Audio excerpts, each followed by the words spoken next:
లలిత jewellers వారి double ధమాకా offer. అన్ని బంగారు నగలపై తరుగులో 1% తగ్గింపు. పాత బంగారు నగల ఎక్స్చేంజ్ పై గ్రాముకు 150 రూపాయలు అదనంగా పొందండి.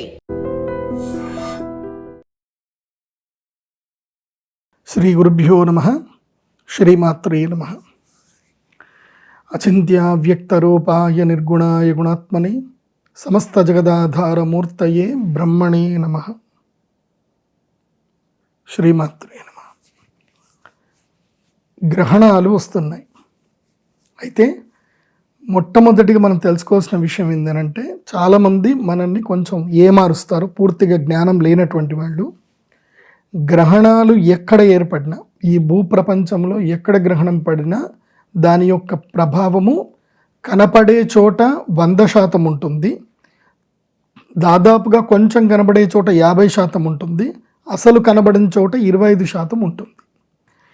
గ్రహణం కనబడే చోట గ్రహణ నియమాలు వర్తిస్తాయి, కనపడని చోట గ్రహణ నియమాలు వర్తించవు. అంటే దేవాలయాలు మూసివేయడాలు, అదేవిధంగా ఇల్లు కడుక్కోవడాలు, ఇంకా దర్బలు వేయడము, ఏవైతే సాంప్రదాయ పద్ధతులు ఉన్నాయో గ్రహణం అప్పుడు అవి వర్తించవు. అయితే ప్రస్తుతము ఆగస్టు 12వ తారీఖు మఘా నక్షత్రంలో కేతుగ్రస్త సూర్యగ్రహణం జరగబోతుంది. ఇది మన భారతదేశంలో కనబడదు, భారతదేశంలో ఎవరికి కూడా నియమాలు వర్తించవు. అందరూ మీ రెగ్యులర్ పనులన్నీ కూడా చేసుకోవచ్చు, ఎలాంటి ఆహార నియమాలు ఏమీ అవసరం లేదు, అంత నార్మల్గానే ఉంటుంది. అయితే ఇది యూరోప్లో వేరే దేశాల్లో కనిపిస్తుంది కాబట్టి ఆ దేశంలో ఎవరైతే ఈ ఆచార విచారాలు పాటిస్తారో వాళ్ళ కోసం. కానీ ఒకటి బాగా గుర్తుపెట్టుకోండి, గ్రహణం వచ్చింది కదా అని ఆచార విచారాలు ఏర్పడ్డాయి. అంటే ఆచార విచారాలు చేసినంత మాత్రాన గ్రహణము ఎఫెక్ట్ ఏం పడదా అని అంటే 100% ఎఫెక్ట్ అందరికీ ఉంటుంది.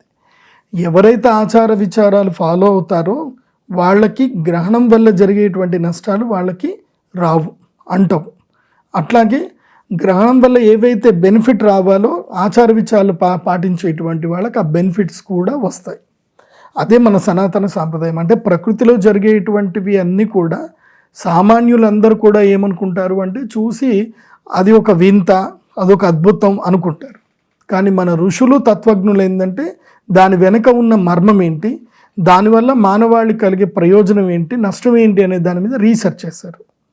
సో జ్యోతిష్యం అంటే ప్రకృతి అధ్యయన శాస్త్రం, అది nothing but the science of nature. అది సో ఈ ప్రకృతిని, దాని యొక్క స్వభావాన్ని, కాలాన్ని బట్టి అర్థం చేసుకోవడమే జ్యోతిష్యం యొక్క ప్రధాన లక్ష్యము, జ్యోతిష్యం యొక్క ముఖ్యం కూడా అదే.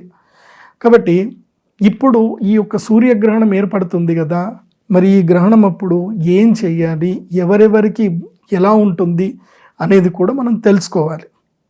అయితే ఈ గ్రహణం అప్పుడు నియమాలు ఏవి వర్తించవు.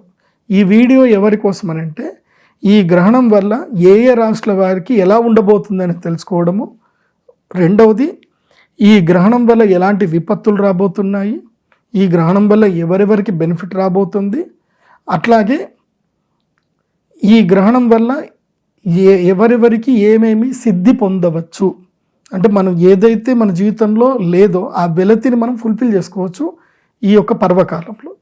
ఆ విషయాన్ని ఈ వీడియోలో క్షుణ్ణంగా తెలుసుకుందాం.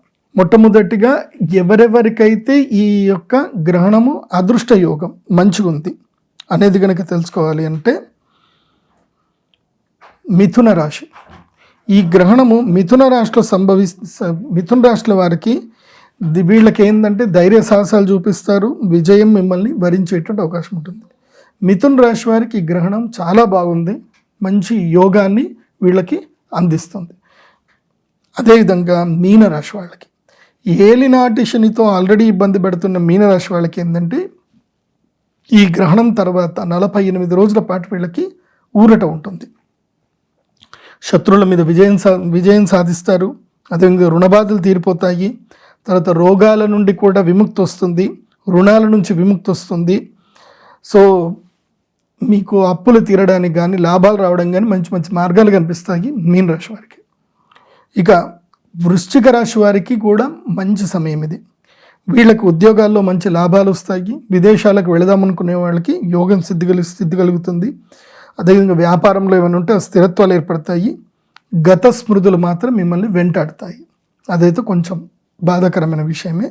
గతంలో ఏదైనా జరిగితే అది మిమ్మల్ని బాగా మీకు అంటే ఇప్పుడు మీకు మంచి జరుగుతుంది, కానీ మీ గతంలో మిమ్మల్ని మోసం చేసిన వాళ్ళుగా ఏమన్నా కానీ వాళ్ళు మీ దగ్గర లేకపోయేసరికి మీకు బాధ అనిపిస్తుంది. అట్లాగే గతంలో మీతోటి ఉన్నటువంటి వ్యక్తులు ఇప్పుడు మీ దగ్గర లేనందుకు, మీరు అనుభవిస్తున్న సంపదకి భోగాలకు వాళ్ళు లేనందుకు మీకు కొంచెం బాధ అనిపిస్తుంది. అంతే, మానసిక వేదనే తప్ప ఇంకేం లేదు. ఇక తులారాశి వాళ్ళకి ఏంటంటే ఖర్చులు ఎక్కువ అవుతాయి. కాబట్టి తులారాశి వాళ్ళు ఏంటంటే ఇళ్ళు కొనుక్కోవడం చేయడము, తర్వాత ఏమైనా హౌసింగ్ లోన్స్ తీసుకోవడము అవన్నీ కూడా ఉంటాయి. తర్వాత కొత్త వస్తువులు కొనుక్కోవడం జరుగుతుంది. తర్వాత మెడికల్ బిల్లులు కట్టడము ఇవి కూడా కొన్ని ఉండేటువంటి అవకాశాలు ఉంటాయి. అలాగే మోసగింపబడతారు, తులారాశి వాళ్ళు మోసగింపబడతారు, మీరు మొత్తం జాగ్రత్తగా ఉండండి. ఇక సూపర్ బెనిఫిట్ ఉండేటువంటి 4 రాశులు ఉంటాయి. సూపర్ బెనిఫిట్ అంటే ఇంకా అద్భుతమైన బెనిఫిట్. అది ఎవరికైనా కర్కాటక రాశి వాళ్ళకి.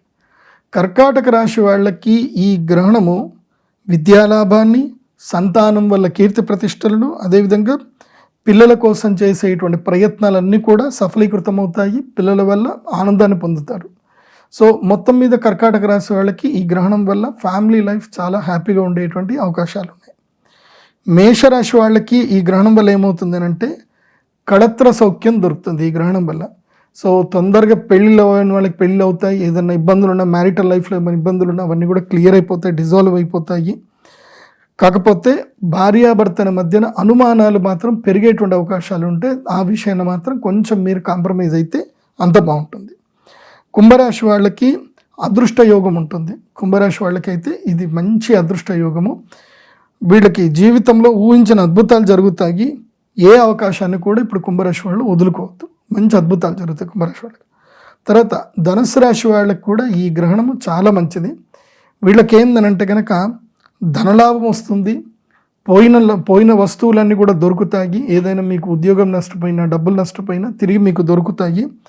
తర్వాత కోర్టు కేసులు ఏమైనా ఉంటే కనుక వాటన్నిటి కూడా పరిష్కార మార్గాలు దొరుకుతాయి. అయితే 8 రాశుల వాళ్ళకి కొద్ది గొప్ప బాగుంటుంది, కానీ మెయిన్ 4 రాశులు ఉంటాయి. ఈ 4 రాశుల వాళ్ళకి మాత్రం చాలా ఇబ్బందులు వస్తాయి. సింహరాశికి తమ యొక్క స్వక్షేత్రంలో ఈ గ్రహణం జరుగుతుంది కాబట్టి వీళ్ళు ఈ 4 రాశుల వాళ్ళు కన్ఫామ్గా గ్రహణ పూజకు అటెండ్ అవ్వాల్సిందే.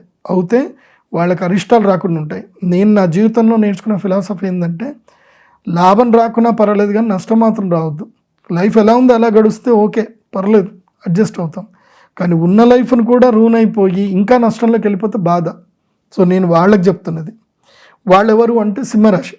సింహరాశికి ఈ గ్రహణము తమ యొక్క జన్మరాశిలో జరుగుతుంది కాబట్టి వీళ్ళకి మానసిక క్రోధము, మానసిక వ్యధ, ఆరోగ్య భంగము ఇవన్నీ కూడా జరుగుతాయి. చాలా ఇబ్బంది జరుగుతుంది.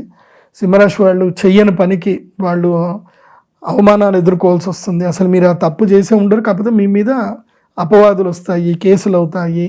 వేరేవాడు ఎవడో చేసిన దానికి మీరు అక్కడ అన్వాంటెడ్గా మీరు ఉన్నదానికి కూడా మీరు ఇబ్బందులు పడేటువంటి అవకాశం వస్తుంది. కాబట్టి ఈ రాబోయే 45 రోజులు మీరు ఎక్కడ వెళ్ళినా ఆచితూచి అడుగు వేయండి, చాలా జాగ్రత్తగా ఉండండి.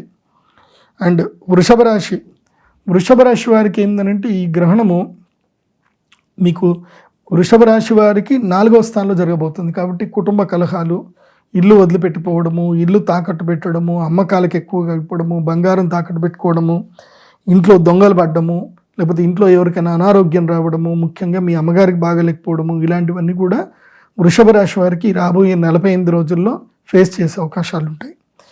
అలాగే మకర రాశి వారికి, ఈ మకర రాశి వాళ్ళకైతే నేను చాలా సీరియస్గా చెప్తున్నాను. ఎందుకోసమంటే మీకు అష్టమంలో గ్రహణం జరుగుతుంది. అష్టమ గ్రహణం అంటే అష్ట కష్టాలు పెడతాడు. నేనైతే ఈ 48 రోజులు ఏది జరిగినా రియాక్ట్ అవ్వద్దని చెప్తా. సైలెంట్గా ఉండండి. ఏది జరిగినా ఓకే మంచిది అని సైలెంట్గా ఉండండి, కానీ దేనికి రియాక్ట్ అవ్వకండి. ఎందుకోసమంటే గ్రహాలు ఏం చేస్తాయంటే మీరు రియాక్ట్ అయ్యేటట్టు చేస్తాయి. మీరు రియాక్ట్ అయ్యారా మీరు గ్రహాల ప్రభావానికి లోను అయినట్టే. ఒకటి తప్పి ఇంకోటి, ఒకటిని క్లోజ్ చేయడానికి వెళ్తారు, అది ఇంకోటి ఓపెన్ అయిపోతుంది. ఒక డోర్ క్లోజ్ చేయడానికి వెళ్తారు, ఇంకో డోర్ ఓపెన్ అయిపోతుంది. సో ఇట్లా నానా రకాలుగా ఉంటాయి. కాబట్టి మకర రాశి వాళ్ళు నిమ్మకు నీరెత్తినట్టు ఉండండి ఈ 45 రోజులు. ఆగస్టు 12 నుంచి అనవసరంగా గొడవలు జరుగుతాయి, విడిపోతారు. ఎవరో ఒకళ్ళు మీ జీవితంలోకి వచ్చి మీకు అత్యాశలు పుట్టిస్తారు. దానితోటి ఉన్నదాన్ని వదిలేసుకొని వాళ్ళతో వెళ్తారు. వాళ్ళు కాస్త మిమ్మల్ని పిప్పి వేసి ఊది పక్కన పడేస్తారు. సో సింపుల్ చెప్పాలంటే మకర రాశి వాళ్ళు డీజే టిల్లు సినిమా పైసలు చూడండి. ఇప్పుడు ఆ డీజే టిల్లు మీరే అవుతారు, జాగ్రత్త. నెక్స్ట్ ఇక ఫైనల్గా కన్యారాశి. కన్యారాశి కూడా ఆల్మోస్ట్ వీళ్ళది కూడా డీజే టిల్లు జాతకం లాంటిదే. వీళ్ళు లేనిపోని పంచాయతీలని తీసుకొచ్చి నెత్తి మీద పెట్టుకుంటారు, మంచితనానికి పోయి అంత నాశనం అవుతారు. కాబట్టి ఆగస్టు 12 నుంచి సెప్టెంబర్ 1వ తారీఖు వరకు ఏ పని చేయకండి. మీరు రెగ్యులర్గా చేసుకునే పని చేసుకోండి అంతే. అంటే కొత్త పనులు చేయకండి, ఫినాన్షియల్ డీల్స్ వద్దు, ఎవరికి సహాయం చేస్తామని ఎవరికి మాట ఇవ్వకండి, దూర ప్రయాణాలు చేయకండి. తీర్థయాత్రలు చేస్తే చేయవచ్చు, ఒంటరిగానే చేయండి, ఫ్యామిలీతోటి ఎక్కడికి వెళ్ళకూడదు. మీరు రెగ్యులర్గా మీరు చేసే పని చేయండి. అండ్ మీ ఆఫీస్లో కూడా ఒకళ్ళ గురించి చెడ్డగా మాట్లాడడం కానీ అవి ఏవి చేయకండి. ఇంకా మెయిన్గా ఈ కర్ణపిశాచి పట్ల అప్రమత్తంగా ఉండండి. ఎందుకోసమంటే మీరు కోపంలో ఏదో ఒకటి మాట్లాడతారు, ఎదుటోటి రికార్డ్ చేసుకుంటాడు, వాడు 10 మందికి వినిపించాడు అనుకోండి, మీరు కోపంలో అన్నది కాస్త ఎప్పటికీ నిలిచిపోతుంది. సో తర్వాత మీరు ఆ వ్యక్తికి మీరు సారీ చెప్పచ్చు, కానీ మీ మాటలు ఎప్పటికీ అట్లాగే ఉండిపోతాయి. కాబట్టి అదుపు మాట పొదుపు. కన్యారాశి 8 రాశుల వాళ్ళకి మీరేం రాశిఫలాలు చూసినా చూడకపోయినా మంచిదే. ఎందుకోసం అంటే మంచి జరుగుతుందంటే మనకు తెలుసుకోవాల్సిన అవసరం లేదు, జరగాల్సిన మంచి జరుగుతూనే ఉంటుంది. కానీ చెడు జరగకుండా చూసుకోవాలి. ఆ చెడు జరిగేది ఏంటంటే సింహరాశి వారికి, వృషభ రాశి వారికి, మకర రాశి వారికి, కన్యారాశి వారికి, వీళ్ళకి చెడు జరగబోతుంది. కన్యారాశి వాళ్ళకి ఏవైనా ఉంటే ఫినాన్షియల్ డీల్స్ ఏమైనా ఉంటే అన్నీ పోస్ట్పోన్ చేసుకోండి ఆగస్టు 12 తర్వాత. దసరా వరకు ఏం చేయకండి, ప్రశాంతంగా ఉండండి. దసరా వరకు డబ్బులు ముట్టకండి, ట్రేడింగ్ చేయకండి, ఎక్కడ పెట్టుబడులు పెట్టకండి. ఎవరు ఏదైనా సరే నమస్కారం పెట్టండి, ప్రశాంతంగా నమస్కారం పెట్టి తర్వాత చూద్దామని చెప్పండి. బ్యాడ్ టైం దాటిన తర్వాత వచ్చిన వాడు గుడ్ పర్సన్ బ్యాడ్ పర్సన్ నీకు తర్వాత తెలిసిపోతుంది. బ్యాడ్ టైంలో ఒక బ్యాడ్ పర్సన్ వచ్చాడనుకో, నువ్వు చేసావు అనుకో, అయిపోతుంది. నువ్వు ఆ 2 months క్వైట్గా ఉన్నావు అనుకో, ఆ 2 months తర్వాత నీకు గుడ్ టైం స్టార్ట్ అయినప్పుడు ఈ వచ్చిన పర్సన్ బ్యాడ్ పర్సన్ క్లారిటీ అప్పుడు వస్తుంది, అప్పటిదాకా రాదు. అంతే. మన పక్కనే మనని మోసం చేసేవాడు ఉన్నా, మనకి బ్యాడ్ టైం ఉంటే వాడు మన నెత్తిమే చేయబెడతానే ఉంటాడు, వాడు మనల్ని కొడతానే ఉంటాడు, వాడు మనల్ని మోసం చేస్తూనే ఉంటాడు. మనం రిలీజ్ కాం until good time comes. Good time వస్తే అమ్మ వీడా నన్ను ఇన్ని రోజులు ఇంత మోసం చేశారా అని చెప్పి అప్పుడు రియలైజ్ అవుతాం. అది అంతే. సో ఎవరో ఒకళ్ళు మంచి వాళ్ళు వచ్చి మనకు చెప్తే తప్ప మనకు తెలియదు. సో ఆ సిచ్యువేషన్ ఇప్పుడు కన్యా రాశి వాళ్ళకు ఉంది, అట్లాగే మకర రాశి వాళ్ళకు ఉంది. ప్రశాంతంగా ఉండండి, ఓపికగా ఉండండి. తర్వాత నేను చెప్పేది ఏంటంటే ఈ 4 రాశుల వాళ్ళు ఎవరైనా, ఈ 4 రాశుల్లో భార్యాభర్తలు ఉన్నారు. ఇప్పుడు వృషభం, మకరం, లేదా సింహం మకరం, సింహం వృషభం, సింహం కన్య, ఇట్లా ఎవరైనా భార్యాభర్తలు ఉన్నారు అనుకోండి, ఈ 45 రోజులు ఒకళ్ళు మాట్లాడుకోకండి, రియాక్ట్ అవ్వకండి. ఆ గురుగారు చెప్పారుగా, మన ఇద్దరికి టైం బాగలేదు, సో నేను ఇద్దరం గొడవ పెడతామని చెప్పి కనీసం కొన్ని రోజులు దూరం అయినా ఉండండి, లేదంటే దేనికి రియాక్ట్ అవ్వకండి. సో ఇది రాశి ఫలాలు, ఇది సూర్యగ్రహణానికి సంబంధించి. ఎవరైనా సరే తమ ఈ పూజకు రాలేకపోతున్నారు, ఎందుకోసమంటే డైరెక్ట్ అటెండ్ అవ్వడానికి 100 మందికి మాత్రం అవకాశం ఉంటుంది. గోత్రనామాలకి ఎంతమందికైనా ఇస్తాం అవకాశం, అది కూడా 100 మందికి, అంతకన్నా ఎక్కువ గోత్రనామాలు చదవలేము. కాబట్టి మీరు date of birth, time, place మీరు చూసుకొని మా వెబ్సైట్లో ఆర్డర్ చేసుకుంటే మీకు హోరోస్కోప్ వస్తుంది. మీ జన్మ నక్షత్రం చెప్పాలి, మీ పేరు, మీ గోత్రం ఒక్కళ్ళది.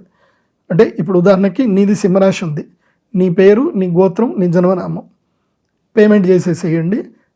మీ పేరు మీద చదివి మీకు రావుకేతు లాకెట్ మీకు పంపించడం జరుగుతుంది. అట్లా మీరు పరిహారాలు చేసుకోండి. ఆన్లైన్ ద్వారా పరిహారాలు కూడా చేయించుకోవచ్చు, మీ గోత్రనామాలు అయితే చదువుతాం. సో ఇదండి గ్రహణానికి సంబంధించిన వివరణ. కాబట్టి పండితులు, గొప్పవాళ్ళు, శాస్త్రజ్ఞులు అనవసరంగా నోరు పారేసుకోకండి.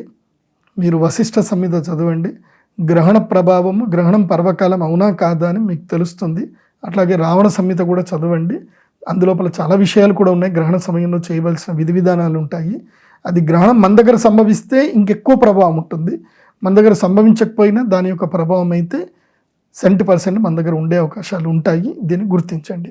సర్వే జన సుఖినో భవంతు. శ్రీమాత్రేణ.